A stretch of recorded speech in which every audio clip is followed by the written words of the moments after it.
Bonsoir mes frères et sœurs, c'est votre frère Platini, que je ne citerai pas le nom bien sûr. Je vous contacte ce soir. Je sais que ça fait un moment que je n'ai pas fait de vidéo, mais il m'a été impératif ce soir de pouvoir faire une vidéo afin d'éclaircir certaines choses. On sait, d'ailleurs je commencerai cette vidéo en vous souhaitant bonne année, et en vous informant que cette vidéo ne concerne pas les Congolais qui habitent en Afrique, mais elle concerne les Africains, plus spécialement les Congolais de la diaspora, parce que les Congolais de la RDC n'ont pas forcément les moyens de suivre toutes ces vidéos que nous faisons. Je parlerai premièrement de la spiritualité, donc je parlerai des pasteurs de la diaspora et des pasteurs de la RDC, premièrement. Deuxièmement, je parlerai des hommes d'affaires. Vous savez, on a beaucoup d'hommes d'affaires. Dieu nous a fait grâce, on a beaucoup d'hommes d'affaires qui sont d'origine congolaise, qui se posent des questions. Partout, à Monaco, en Suisse, partout.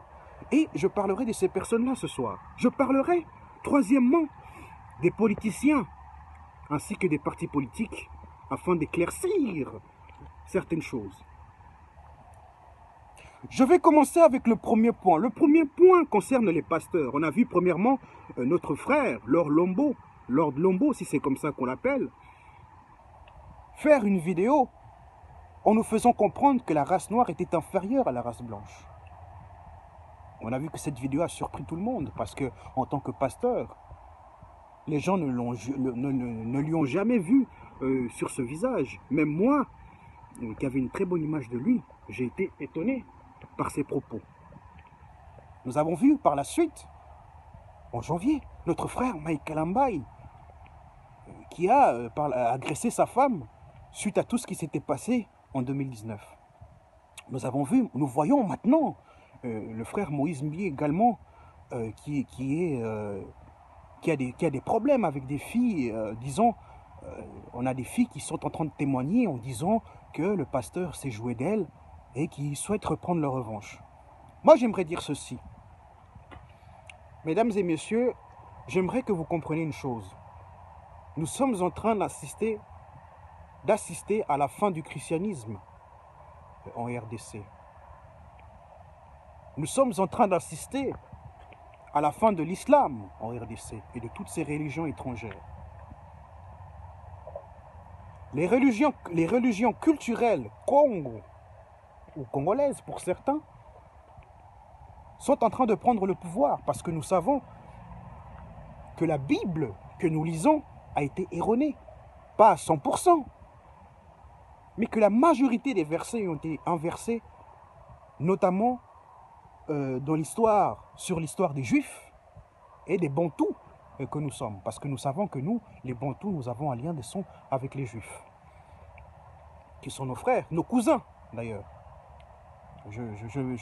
J'ouvrirai une parenthèse en disant, en éclaircissant les propos du roi Al-Saoud de l'époque, qui disait que les Juifs étaient leurs cousins. J'aimerais dire ceci. Tous ces pasteurs qui font des erreurs, ce sont des êtres humains. Ils ont le droit de faire des erreurs. Même ici, dans la diaspora, combien de personnes tapent leurs femmes? Combien de personnes, même des Africains, qui sont complexés par la race blanche? Combien de personnes jouent avec des filles ici? On a beaucoup de filles qui ont perdu leur virginité parce qu'elles n'ont pas su être patientes, elles n'ont pas su avoir un certain discernement. Le problème, c'est pas ça. Le problème, c'est que ces personnes sont censées être des têtes, des personnes qui sont censées influencer. Ces personnes influencent une masse. C'est ça qui nous pose problème. Raison pour laquelle je vous inviterai, mes frères et sœurs, à mettre un terme à toutes ces églises et à faire en sorte que ces personnes ne puissent plus influencer nos futurs enfants en mal. Maintenant, j'aimerais parler des hommes d'affaires. Mesdames et messieurs, nous savons que dans le monde qui nous entoure, ce sont les hommes d'affaires qui financent les campagnes, ce sont les hommes d'affaires qui financent les partis, Ce sont les hommes d'affaires qui financent même les églises. Raison pour laquelle je m'adresse aux hommes d'affaires aujourd'hui, en les encourageant à ne plus financer les partis, les campagnes et également les églises. Parce qu'on ne finance pas un parti lorsque le pays va mal. On ne finance pas une église lorsque les doctrines ne sont pas appliquées.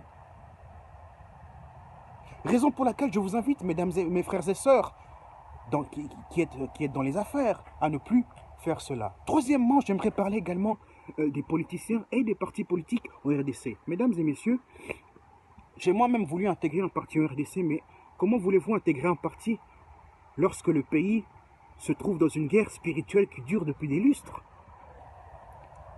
Raison pour laquelle je vous invite, vous, politiciens, activistes, à ne pas faire partie d'une organisation quelconque en RDC pour le moment. Mais par contre, on peut faire quelque chose en Suisse.